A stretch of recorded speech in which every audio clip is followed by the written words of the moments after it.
180 public companies in 91 countries found the same strong connection between the presence of female corporate leaders and firms' increased profitability. And a similar McKinsey report in 2007 uncovered what it described as a positive link between corporate performance and elevated presence of women in the workplace in several Western European countries. In the United States, the overall economy has benefited from fewer obstacles to women in the workplace. A significant chunk of the growth in worker productivity between 1960 and 2008 resulted from the removal of barriers that kept many white women from realizing their economic potential, economists at Stanford University and the University of Chicago estimate. Because female pioneers paved the way, businesswomen now standing on their shoulders are having a meaningful impact on management practices. Companies increasingly prefer leaders who can be empathetic and work collaboratively because the businesses compete in an increasingly complex, stressful, and diverse global economy. Such qualities are more common in women, management experts and executive recruiters say.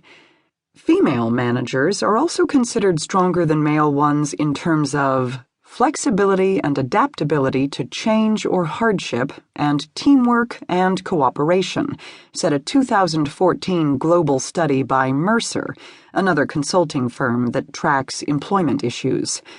At workplaces that highly value women's unique strengths, there tends also to be higher female representation at the higher levels, added the Mercer study, which examined workforce data covering 1.7 million employees in 28 countries. A different work world greeted me. The contemporary workplace barely resembles the one I entered during the 1970s. In the years following World War II, less than a third of U.S. women held jobs or sought work outside the home. That was partly because many women who had held such jobs during the war faced social pressure to relinquish them to returning soldiers. The picture for women brightened during the 1960s. Their participation in the labor force exceeded 40% in 1966, a post-war high. The 1960s saw the publication of The Feminine Mystique, a groundbreaking book by Betty Friedan that launched the modern women's movement.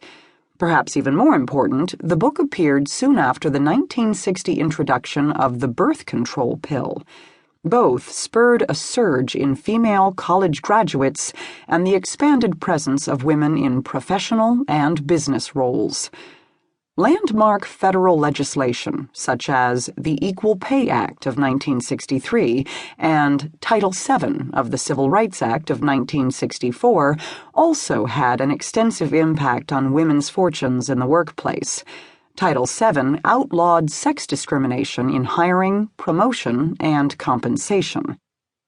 But working women continued to confront sexism and other obstacles. They usually lacked corporate mentoring programs, paid maternity leaves, high-level female bosses, or even a perquisite as simple as office lactation rooms where new mothers can pump breast milk privately.